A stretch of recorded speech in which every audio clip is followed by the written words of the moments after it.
A moment to welcome everyone, and thank you for joining us for today's Lunch and Learn, a path forward through the Indigenous Health Dialogue. My name is Renee Huntley, and I coordinate the Indigenous Health Program in the Indigenous Local and Global Health Office here at the Cumming School of Medicine. Today, I join you from the new Indigenous Hub here at Foothills campus. So in the spirit of respect, reciprocity, and truth, I'd like to honor and acknowledge Mohkinstsis and the traditional territories of the people of the Treaty 7 region in southern Alberta. The Blackfoot Confederacy, comprising the Siksika, Piikani, and Kainai First Nations, as well as the Tsuut'ina First Nation and the Stoney Nakoda, including the Chiniki, Bearspaw, and Wesley First Nations. The city of Calgary is also home to Métis Nation of Alberta, Region 3. For those of you joining us from outside of Calgary, we invite you to acknowledge those traditional lands as well. In terms of agenda for our webinar, we're going to start by hearing from the authors of the Indigenous Health Dialogue report, who will speak about the Indigenous Health Dialogue process. And then we're going to move into breakout rooms, which have been pre-assigned. Towards the end of our webinar, we're going to spend the last 15 or 20 minutes debriefing here as a group, and then we hope to end around 1:30. Now I'd like to introduce the co-chairs of the Indigenous Health Dialogue, Drs. Lindsay Croshoe and Rita Henderson. Dr. Croshoe is the Indigenous Health Program Director and a member of Piikani Nation. He is an associate professor in the Department of Family Medicine and a member of the O'Brien Institute for Public Health at the Cumming School of Medicine. Dr. Henderson is a Models of Care scientist and assistant professor in the Department of Family Medicine and the Department of Community Health Sciences. She is a member of the Hotchkiss Brain Institute and the O'Brien Institute for Public Health here at the Cumming School of Medicine. So I'll pass it over to Dr. Rita Henderson now. Thank you, Renee, and thank you everyone for joining us today. And I wonder if Renee or anyone else on our team could even share the new report in the chat box here, because maybe some people haven't yet connected to it. It's a report that's released recently, but been 3 years, almost 3.5 years in the making.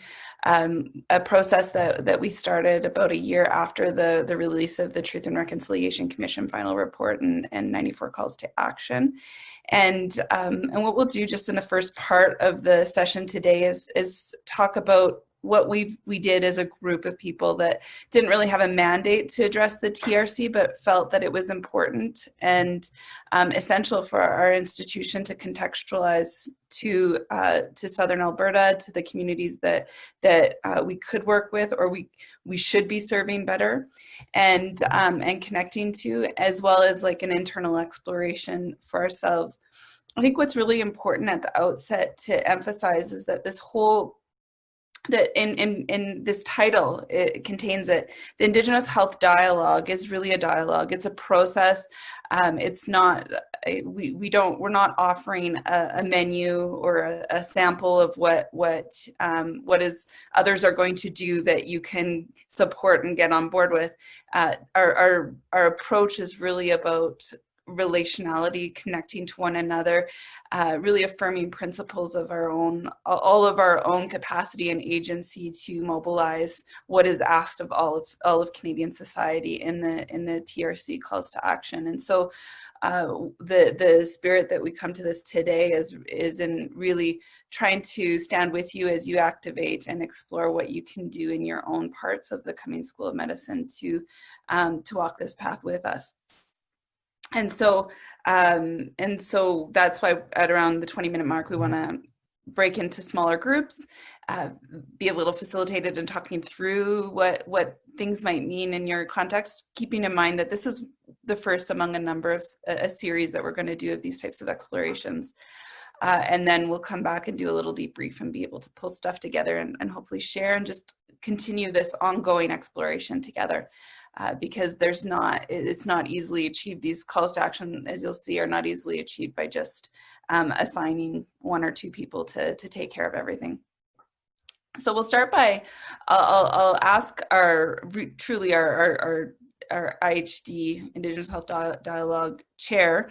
I co-chair in the sense that I help write and pull information together. But all of this started with Dr. Lindsay Croshue's vision, not just that it's important to address the TRC within our medical school, but on how to do it. There's certainly a whole deep set of thought that is behind our process and what we came to.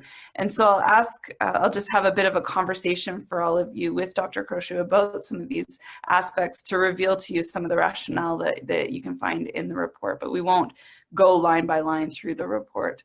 And when it comes to our key findings, we'll kind of address them, but we want to address some of the biggest ones in our breakaway groups.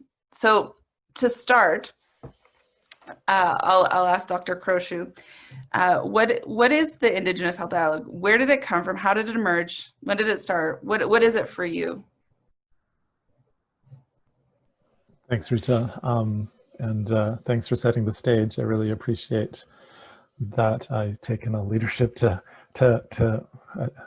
move this one forward, and really appreciate the work that we've done together in the development of this. Of course, I want our organization, our medical school, to have a plan, a strategic plan, right?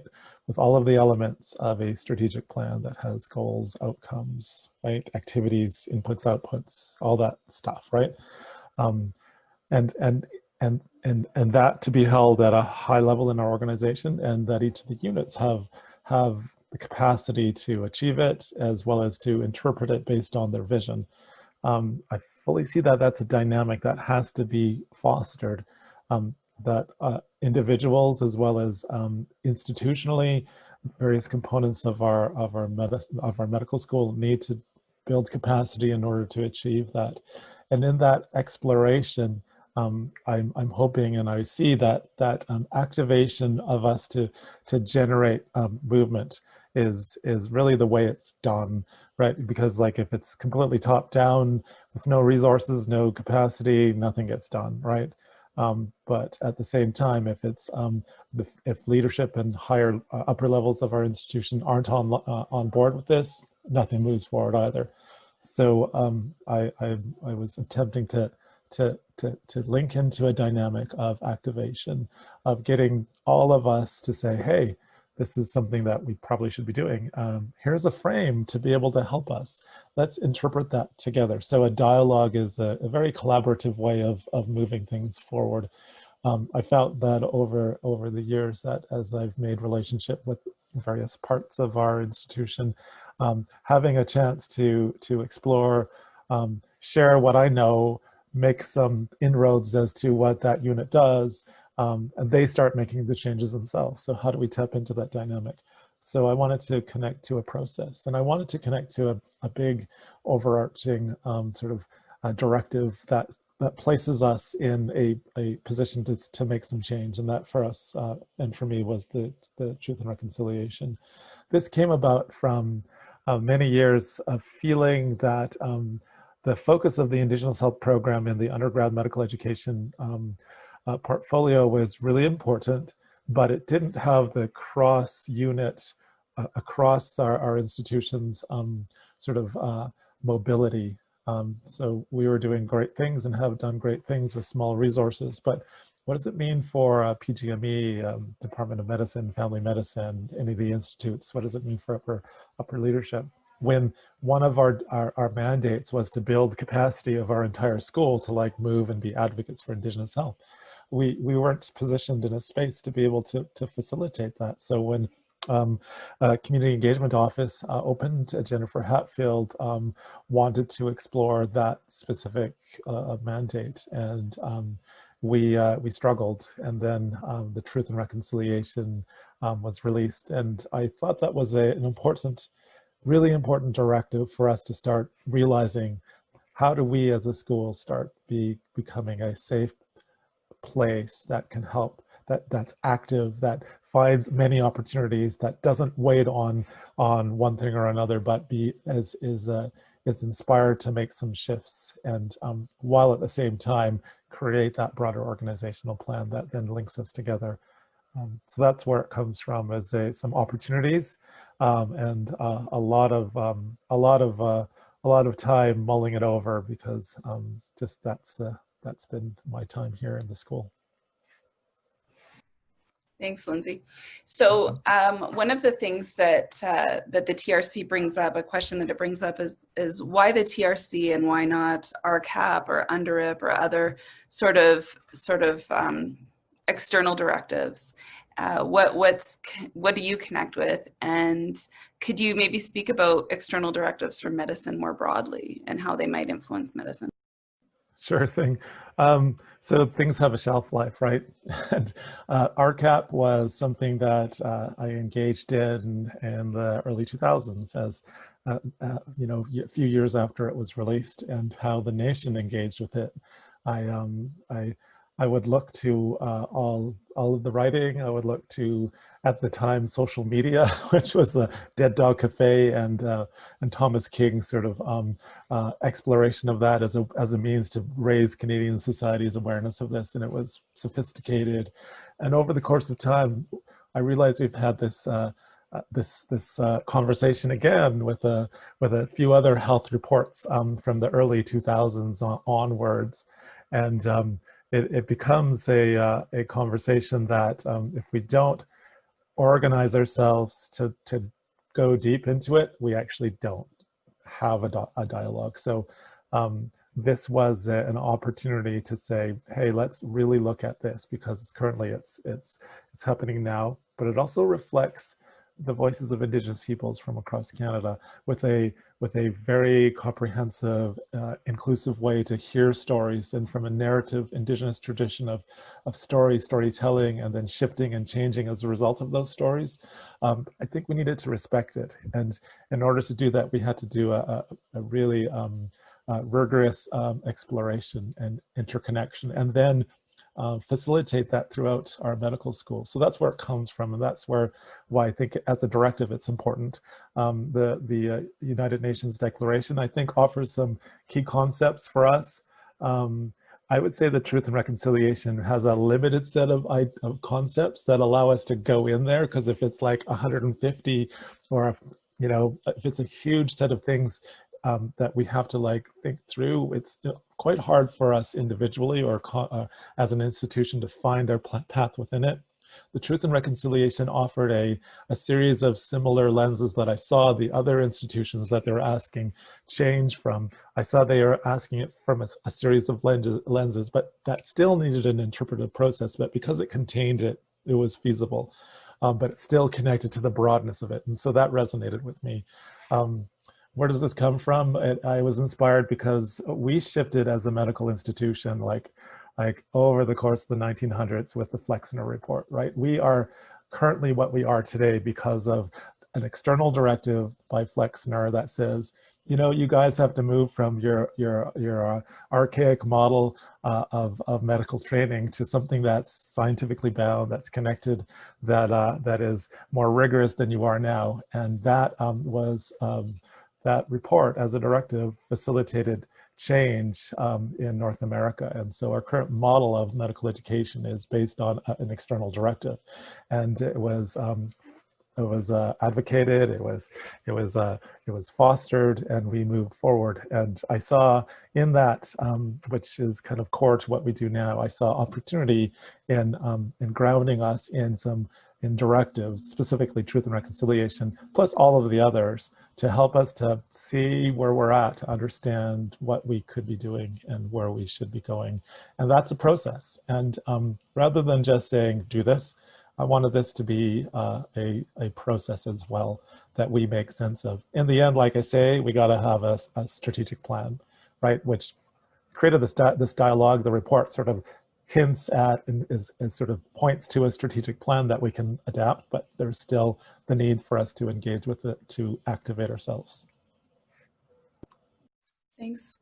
So in a lot of what you're saying, and I've learned this over the course of being mentored by you over many years, there's a different orientation to leadership that is embedded in our process, and that I understand, especially in some of the recommendations and a little bit of what we're going to explore today in our breakaway groups, what this distinct orientation to leadership might mean in a medical school, how we can shift through shifting the way that we approach leadership.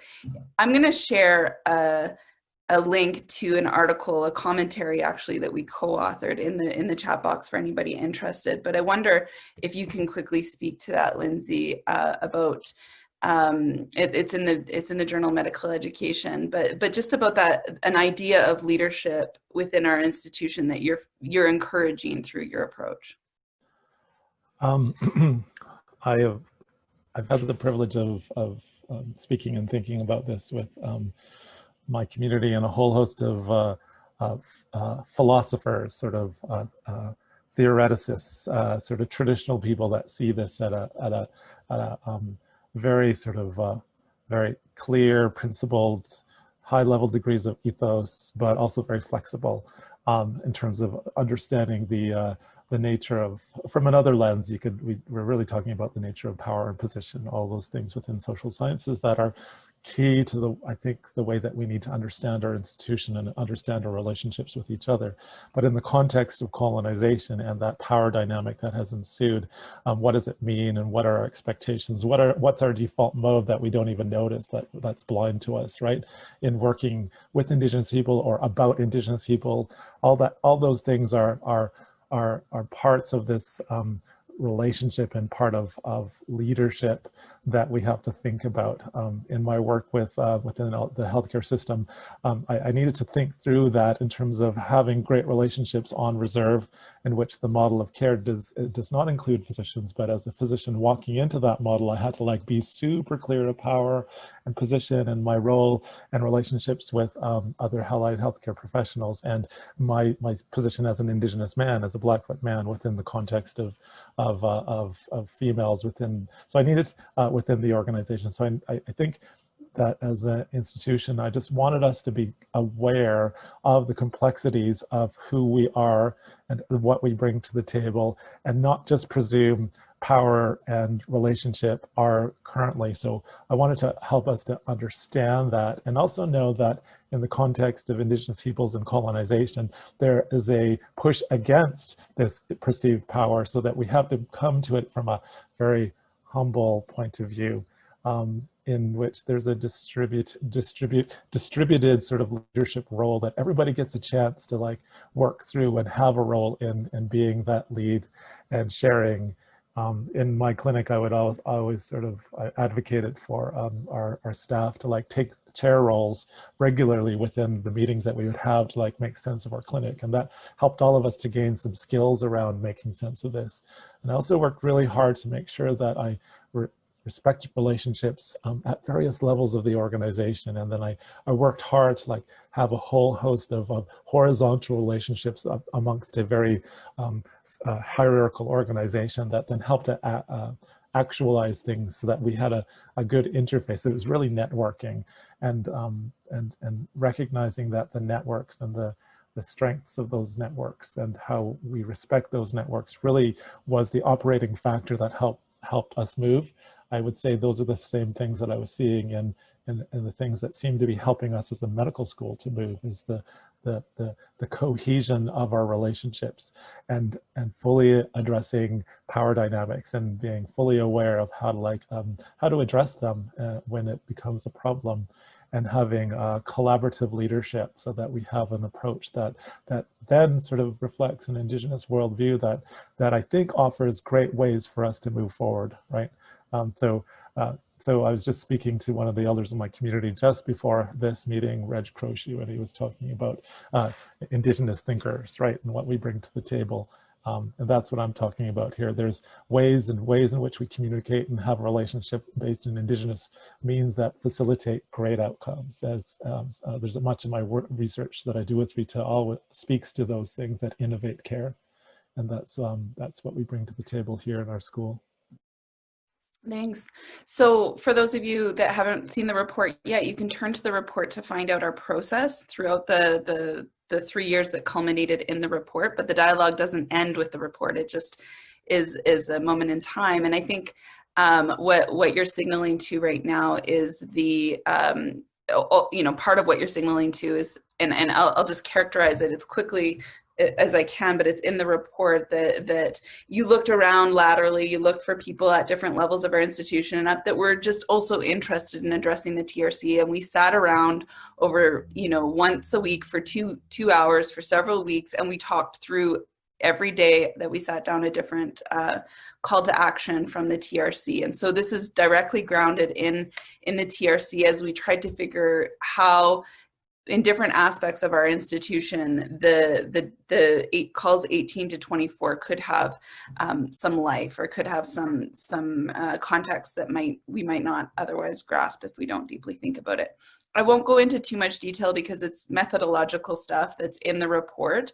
I think what is important to emphasize here is the ethics with which we proceeded, and that this was grounded deeply in Indigenous ethics, Blackfoot in particular, because you were inspired by Blackfoot decision-making processes, and I think ideas around non-hierarchy, non-competition, and so forth, non-interference were sort of throughout our process. So I won't go too much into the methodology, but we're turning now to the themes, because we actually want to break away, talk about the various themes as they relate to where you are in the institution, or how you connect to our institution. And I think they're thick, right? As we break into our groups, each of our facilitators can bring up a visual that's actually on page 25 of the report, which is an arrow diagram that has 5 levels of action. And the way we lay that out is in terms of sort of like the domain and the reconciliatory themes. But what's really important there are the truths that through our conversations, these weekly explorations of the calls to action, we identify deep truths in our institution, because we recognize that there is no reconciliation if we cannot name the truths that we want to reconcile, that we aspire to reconcile. And at the same time, this arrow diagram that's on page 25 doesn't tell us exactly what we need to do.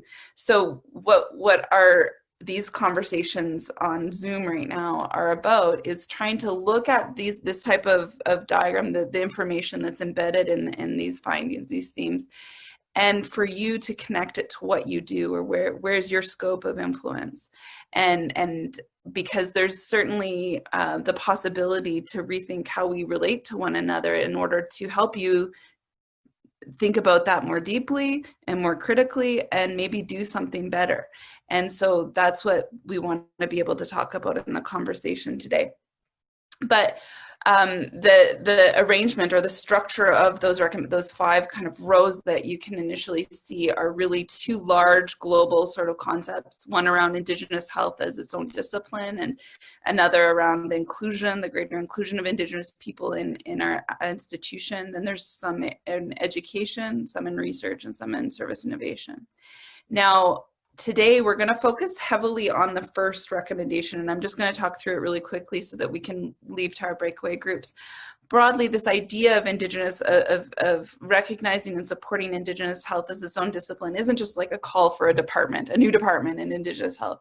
It's rather the recognition that anybody working in Indigenous health has, whether you're a service provider on the front line, or you're a researcher, or you're a staff person that is coordinating and carrying out so many, tasks, connecting everything, is that we have a shared knowledge set. We have a common understanding of the colonization as a driver of health outcomes, and the role that culture plays in protecting health and wellness. And so despite this common knowledge, we don't necessarily have institutional structures that support us coming together and supporting one another. We often find ourselves at the margins of multiple different corners of our institution, and we often see different entities in far different parts of the institution doing the same thing, but not at all knowing that they're even existing one another. And so just the thought of encouraging and we actually embedded in that article that I sent, is this recognition of Indigenous health as its own discipline is our recommendation to encourage the CSM to think about how there could be greater integration of all of us that work in Indigenous health. What could it look like? How could you connect to it? what resources would be needed to do so, what opportunities are already there, and what do we need from the institution. It doesn't have to be financial or monetary. Like what is its statement support? We want to just really open the floor. So before we head into the breakaway groups, I wonder if you have anything you wanted to add to further prime our conversations, Lindsay. No, I think that's great, Rita. I think that if we can have a conversation that speaks to some of the possibilities as you spelt out, that would be helpful for us.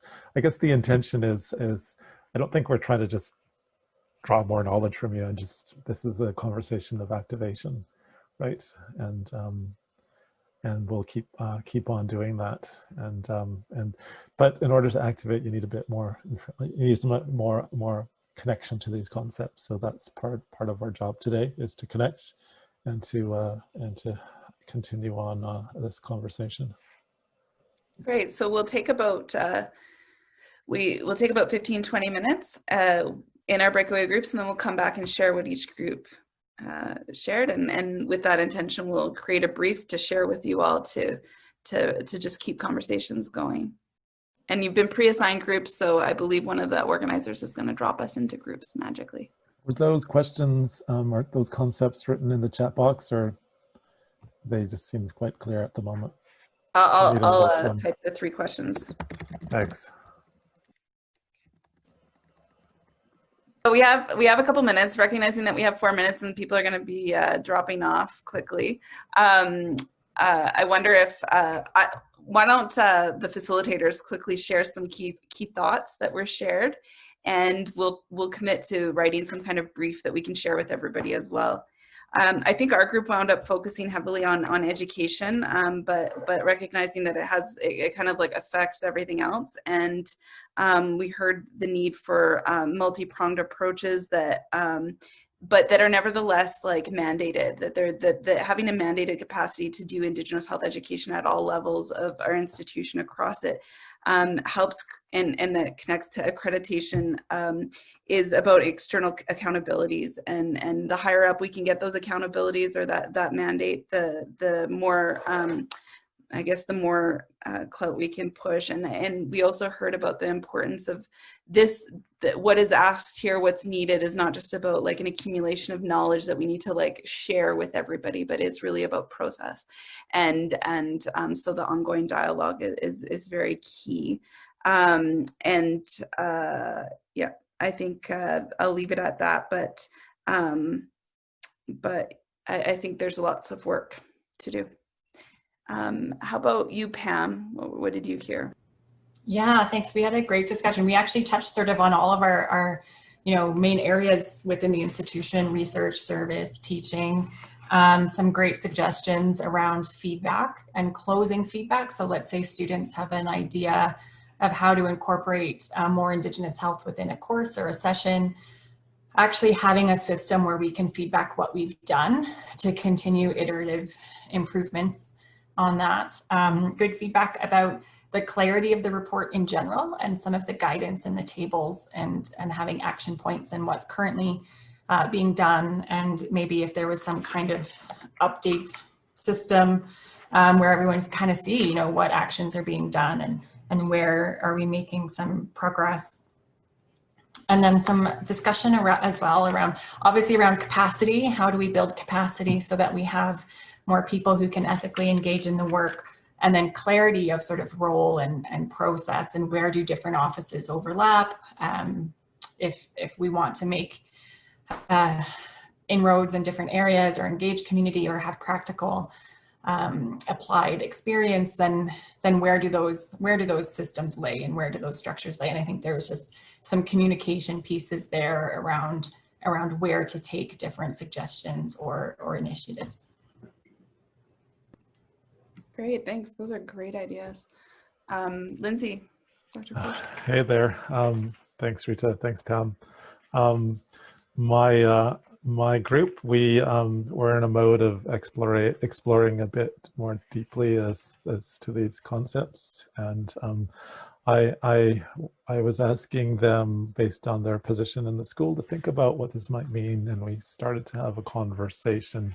It became apparent that we needed to like explore the concepts a bit more deeply, specifically what's underlying them from an Indigenous perspective, and being clear that this first recommendation held two related ideas of engagement and advocacy, and what that might mean for them and what that might mean for the unit from which, or their position part from where they arise from within the medical school. So the idea of engagement as it pertains to how do you best do this, and what does it mean for them, and what are the barriers? One of the things that I put on the table was, what about knowledge? How do you know how to do this, and from where does it get to? How do you begin to know about it then? And so literacy on the topic, but education around protocol, and seeing within the process of how do you engage with elders and why, and what is that process, and what is the broader learning for you as an individual and for us as a school in that protocol teaching, was kind of an idea for us to think from. And then start to explore what are those elements of relationship that are critical, right? I mean, I started with a bit of a funny story, bantering with Dr. Hart, and it was kind of intentional in terms of those components of a complex ways of doing and being within an Indigenous context that are really important for us for good relationships. But we also sort of reiterated some of the giving way, the leaving space, opening space for others, non-intervention, competition, all that kind of stuff, which were fundamental to this space. We did talk about advocacy, and I pushed the conversation into internal advocacy, because if we don't help each other to like move forward, then we're all bystanders with no voice, right? And I didn't say this, but we're kind of complicit. So ideas of advocacy inwardly is really critical for us to move forward. And then maybe we can start thinking of being at the table with Indigenous community, and province and government and all that stuff as a effective advocate. So that's where our conversation led to, and that's it. Thank you. Actually, all of those remind me of kind of a pitch that we often do that I was hearing in our group as well, as like maybe a structure, what it could look like in our institution is like a critical education unit that can help reach out and support in all these different ways around advocacy, engagement, and learning. Just to pull it together, I don't want to put anybody on the spot, but I also want to recognize that Dr. Hart is with us today, and that thank you so much for joining us. And Dr. Hart wrote a really helpful contextualization of our report, or engagement with our report that is posted with it online. And I wonder if you had any thoughts you wanted to share with the group, because we're so appreciative that you could join us. First, I'm glad that for the opportunity to join you. I think the appreciation goes both ways. I guess I'm trying to summarize what I said and making it worthwhile. I guess the key point that I saw is the need for us to make sure that as many areas of the university is included in the discussions from the top down, and that it requires a significant commitment. I'm going to use grassroots, but grassroots within the university is what I'll say. So those people who are directly involved in the education and learning and the research, but also from the senior administration, that throughout all that, we need to have that. And it can't rest just on the shoulders of a few people. I acknowledge the work that a few members within the Cumming School of Medicine is doing. Yourself, for example, Rita, Lindsay, Pam, and some other key individuals. And not to diminish that work, but really it has to be a commitment we all make, that this is tied to changing how we are seeing our role within society, seeing our role within the Alberta, within Calgary, and that we all are contributing to it, that our actions or inactions is a demonstration of our values and commitment to making things better for not just ourselves, but the people besides us.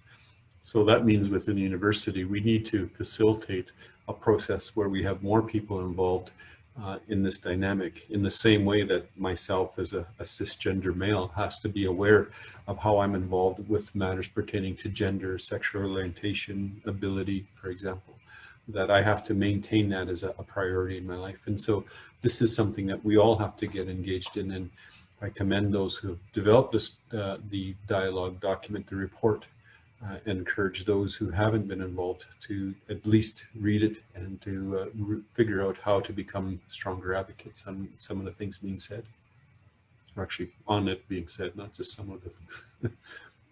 Thank you. And for anybody that it's not directly in the report, but Dr. Hart's commentary has been linked here in the chat box, and I encourage you to open it as well, because it was such a welcome addition, and the fact that we have leadership to advocate with us is so needed. So with that, because we only want to commit to an hour, we don't want to overcommit people, we'll close the meeting today, but with the promise that we'll get back with you know, an update from what we learned, because we have drawn notes, and the intention to come together again and continue these dialogues. Thank you, everybody, for joining us. Thank you. Thanks, everybody. Very much. Take care. Good to see you.